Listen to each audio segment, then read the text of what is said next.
Hi, everyone. Welcome to my channel.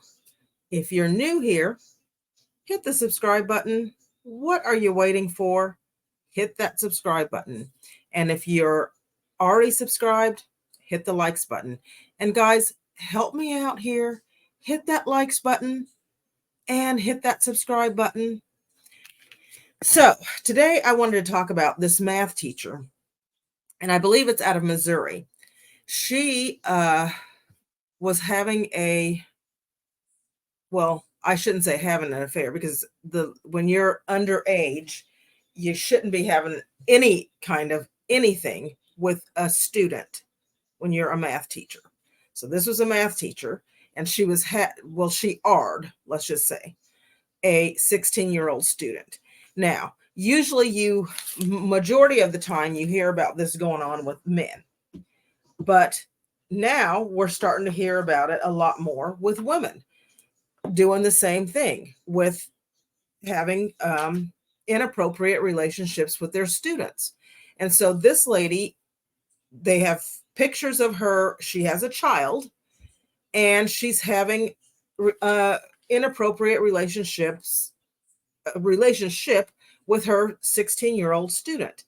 And to top it off, she had her other students acting as lookouts while she was having an inappropriate relationship.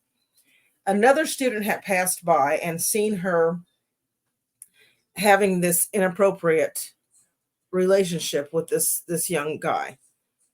And I'm like, we have to also worry about now sending our children, which we had to do, I think, for quite a while. And I remember when I was going to school, now I never caught anything, but I just had suspicion. There was a teacher that I had, and his name was Mr. Story. And I can say Mr. Story's name because I'm sure he's up in age, if he's even alive.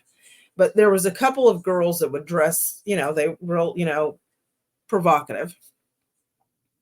I shouldn't say provocative, but, they have the tight stuff on and everything. And Mr. Story would always, give them special treatment.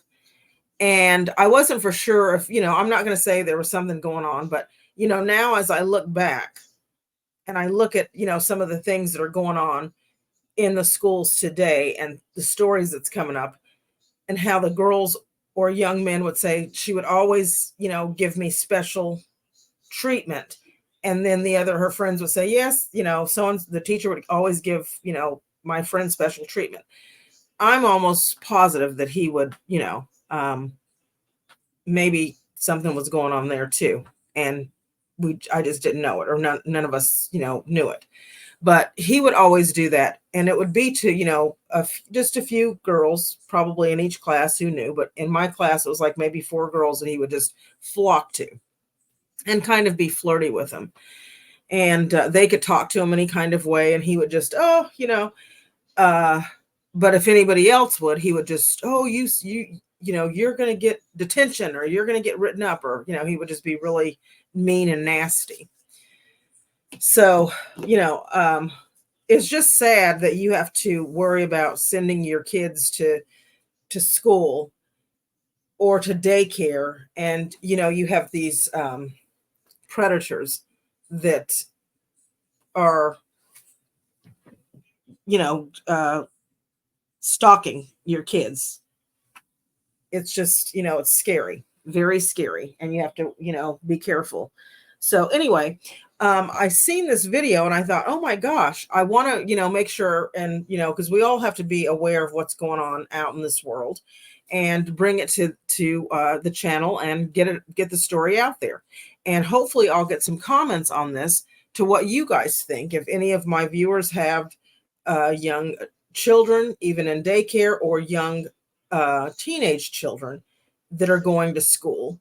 If your child comes home and they're acting different, or, they're not, for some reason, they're getting good grades, and they're not knowing the work, or all of a sudden, they're getting good grades and then they go from good grades to bad grades, those are, some of the signs maybe that you could look out for, or something's going on.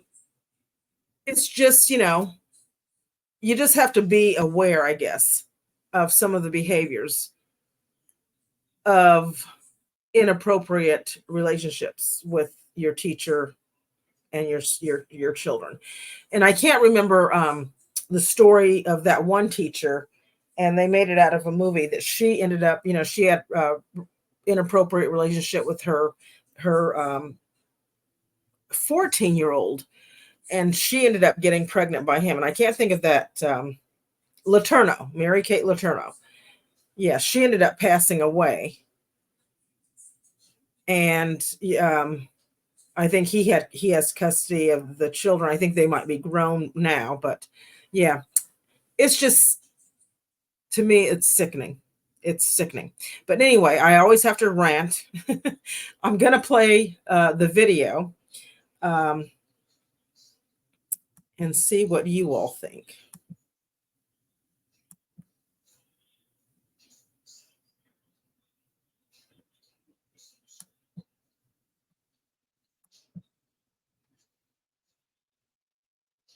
Schools are supposed to be safe places where children are not meeting predators. And unfortunately, I think that is one of the first places they meet predators. In another case we've seen far too often, a Missouri high school math teacher is put behind bars on allegations she had sex with her 16-year-old student. Texas authorities arrested 26-year-old Haley Clifton Carmack on January 5th for charges of statutory rape, endangering the welfare of a child, sexual contact with a student, and fourth-degree child molestation. According to police, she was suspected of fleeing the state of Missouri after the allegations and was picked up in Garden Ridge, Texas, about 30 minutes north of San Antonio and nearly 12 hours away from where she lived in Lakeway, Missouri. Police in Missouri say they were alerted to Haley's alleged behavior in early December after a student witness came forward and reported the relationship to their school's resource officer. Where is the rest of the community? Where is the principal? Where are the other teachers? This particular incident, it sounds like other students were the quote unquote lookout for this, and I'm going to use the term couple loosely. This is something I see very often in my practice, and I think that it makes people wonder about the bigger community. And so I think we've all heard the term that it takes a village to raise a child. That doesn't stop just because a child goes to school. I spoke with civil litigation attorney Hillary Nappy, who leads her firm's victims' rights practice and has litigated hundreds of cases on behalf of survivors of sexual abuse. She tells me the female teacher to student relationship cases are happening far too often, and it's time for schools across the nation to wake up to the abuse that could be happening right under their nose. I think that there is a stigma that gets placed on young men when they are sexually abused by men. And I don't think when a female is the abuser, that same stigma often applies for young boys. And I think that it is a cultural thing that we as a society we have to get over it. We have to start educating our parents and educating our children that this is not a quote unquote fantasy that a boy is living out just because he is having a sexual relationship with an older woman. Schools are supposed to be safe places where children are not meeting predators. And unfortunately, I think that is one of the first places they meet predators. And we hear this too often across the country. So, this one school in Missouri, certainly not an outlier. And court documents reveal more disturbing details. According to officials, the relationship occurred from November 1st of 2023 to around December 23rd. Investigators say the student witness learned of the relationship between Haley and the 16-year-old boy after they were shown photographs of scratches on the teen's back that he allegedly received while having sex with her in the witness's driveway. The student also told police they overheard a phone conversation between Haley and the victim, where the victim told Haley it was his birthday and she replied, quote, "I'm out of state, but I can send you money, baby." The student witness told police Haley was too friendly with her students and at times dressed inappropriately, such as wearing tighter low-cut shirts to show off, quote, her headlights and tight leggings to, quote, show off her camel toe. The 16-year-old victim allegedly told the student witness that he was the reason Haley's divorce from her husband was pushed through, and that Haley wanted a divorce due to her husband only wanting to, quote, do butt stuff. Police also learned Haley had openly discussed her personal life with her class, including details that she had gotten in trouble with the school for being too close with students, which was later.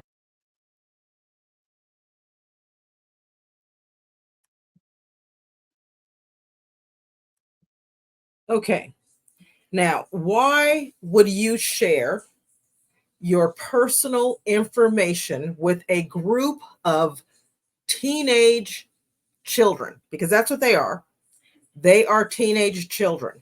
Why would you share your personal information with your teenage children?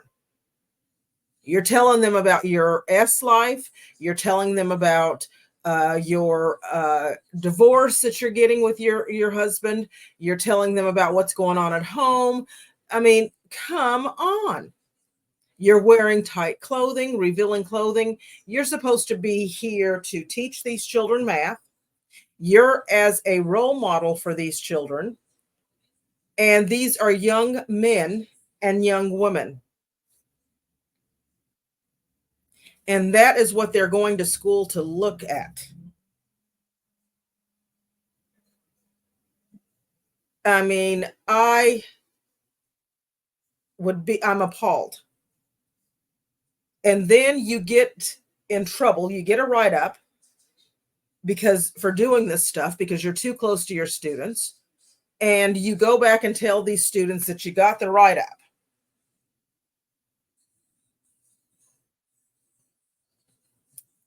Okay. Are you kidding me? Let's go on.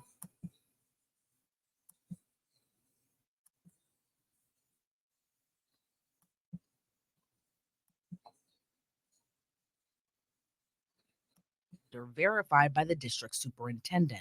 Investigators say on December 8th, they made contact with Haley to seize her phone through a search warrant. And she handed over the device with no issues, but police noted she did not have the normal behavior of someone facing the same accusations. Police say Haley denied having any kind of relationship with any student outside of school, denied having contact with the victim outside of school, and denied all allegations. However, according to investigators, Haley's text messages beg to differ. And the messages recovered from her phone show a conversation between Haley and the victim discussing their relationship. On December 23rd, the sheriff's department received an anonymous tip that Haley was about to bolt and leave town to go to Texas, but before she left, planned to meet with a 16-year-old boy. After Haley's arrest in Texas, the school district where she worked released a statement reading in part, quote, "We are aware of criminal charges filed against an employee for alleged misconduct. We understand that charges are not the same as conviction, and the employee is to be considered innocent until proven guilty. We must stress that alleged misconduct is inexcusable and does not meet the professional standards of district employees. An investigation is ongoing. The employee has not been in the district since December 8th, and we do not anticipate her return," end quote. But in another twist and turn in the case, your parent is supposed to be the person who is your front line in defense of protecting you, not feeding you up to a predator. investigators say they spoke with another witness who alerted them the teen's father was completely aware of the sexual relationship and that Haley had been over to their home before she fled from Missouri to go to Texas. On January 4th, police arrested the teen's father on a charge of endangering the welfare of a child. According to court documents, the father revealed to the second witness more shocking information that Haley and the teen used students as lookouts while they were having sex during school. This unnamed witness also told police they saw the father on the phone with Haley as Haley asked what was told to detectives. When the witness told the father they plan to go forward to police, he responded by saying they're going to do it behind my back, so I may as well let it happen. And also said he would lie for his son if he had to. For Nappy, she believes the charge against the teen's father was appropriate. From a criminal perspective, endangering the welfare of a child is a crime. And it would be no different if, someone was beating his child and he allowed that to happen. In the past few months, Law and Crime has reported on several cases involving female teachers having sexual relationships with their underage students. In Louisiana, Tatum Hatch allegedly sent a 15-year-old boy nude photos of herself and touched him inappropriately in her car with her young child present, even telling the 15-year-old she was worried she wouldn't be the one to take his virginity. Then in Texas, Adriana Ruyan, a middle school teacher in Laredo, was accused of having sex with her 13-year-old student and texted the young boy she might be pregnant with his child. In Idaho, Jessica Lawson, a high school teacher, was charged with having sex with her teenage student after police were alerted to a person finding a teenager driving Lawson's car with Lawson in the back seat because she was too drunk to drive. All denied the accusations and allegations made against them. But are we seeing a rise of these cases, or have they always been around, but now more people are reporting them? I think it's the latter. I think that when you look at child sexual abuse and the statistics, those numbers were always there historically, right? And male on male, female on male, male on female. I think that we are a different society and we should be commended for how much we are now talking about this issue. One of the reasons that so many people have trouble with coming forward and disclosing their sexual abuse is the fear of, how they'll be perceived and the stigma that goes with that abuse. And so I think with the conversation happening now, and Me Too was really the catalyst, in my opinion, to start this as a society. You're going to see more and more of this, and more people are going to come forward.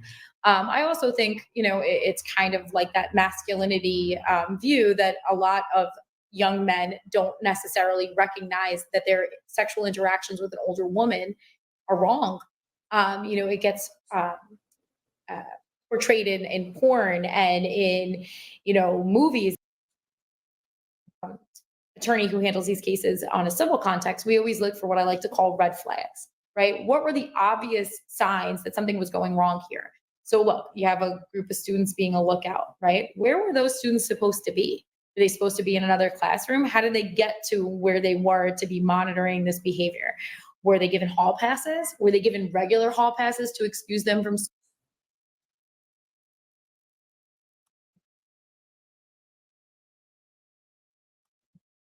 Okay, so exactly, where were the kids where were they supposed to be?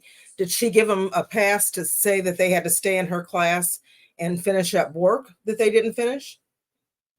Did she, what was the excuse that these kids, did she give them a special grade? What was the excuse that, and where were they supposed to be? Was it during their class time that they were looking out while she was, doing the do with this kid? It just, and then the dad there, he's going to do it anyway. No, no. What you should have done as a parent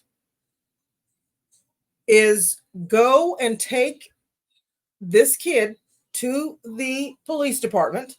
First off, report that crime to the police department, and then go to the school and report it to the principal and whoever else you have to report it to. That's what you do. You don't sit and say, oh, well, come on over. Here's the bedroom. Let's go ahead. I mean, is you need some clean sheets or a pillow? No, you don't do that. You do the right thing as a parent. And yes, you should get everything that you got. You should be right there at everything that you got, because you should not have ever allowed that to happen. That is why we were put down as parents, not as friends, as parents.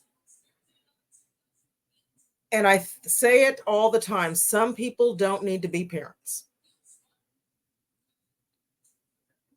And this guy was one of them. This teacher was another.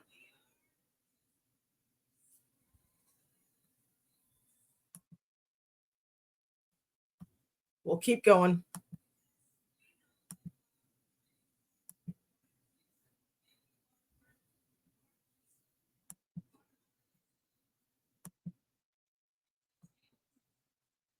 School.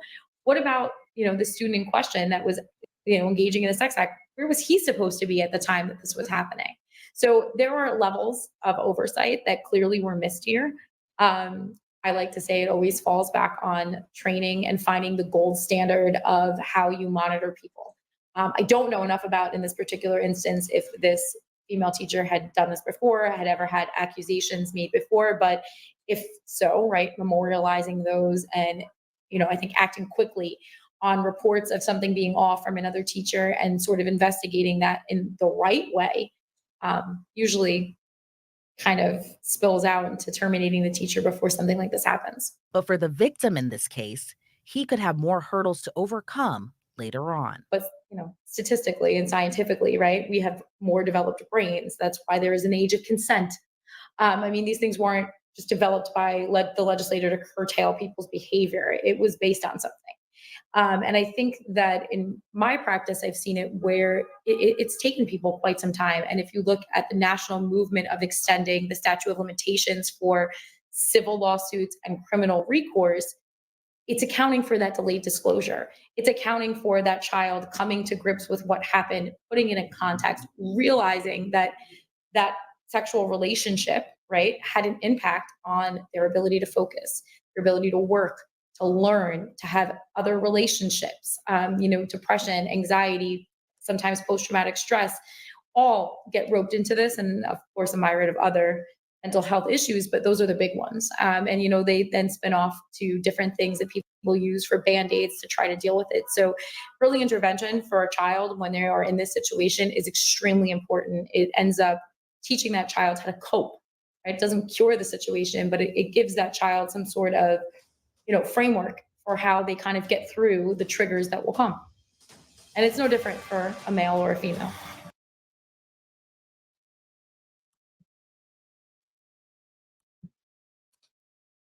I don't know. So you all let me know what you think about this case and how would you handle this? And I'm sure you all would say the same thing that I said. You're not just going to invite the teacher over, have a glass of wine, and have at it, because you're going to do it behind my back anyway. Absolutely not. That sounds absolutely ignorant and stupid. I would not do that. And I'm sure you all wouldn't either. Anyway, let me know what you think about this case. What are your thoughts on it? And please, we need to have tougher laws on these teachers and vet them out a little bit more when we're bringing these teachers in to work with our precious children. And some of these parents, I think that was it looked like the dad in the background with when they were on the rocks, and they blurred out the son's picture. And then I think that was the dad in the background where, and she's standing on the rocks and he's in the picture. I believe that was him. It looked like him. When they show the picture of the dad, I think that was him, in the background. I can't believe it. I'm flabbergasted. So anyway, until next time, please hit that subscribe button and hit that likes button. Also hit the bells button so you always know when I upload. We've got to get my subscribers up. Help me out there. And I'm going to try to upload a little bit more, and I'm going to see what other teachers we can come up with and get out there and vote, people. I'm not telling you who to vote for, but just vote. And go back and watch some of my other videos. Thank you to all of my new subscribers that have subscribed and rocking with me. Thank you so, so much. And until next time, bye.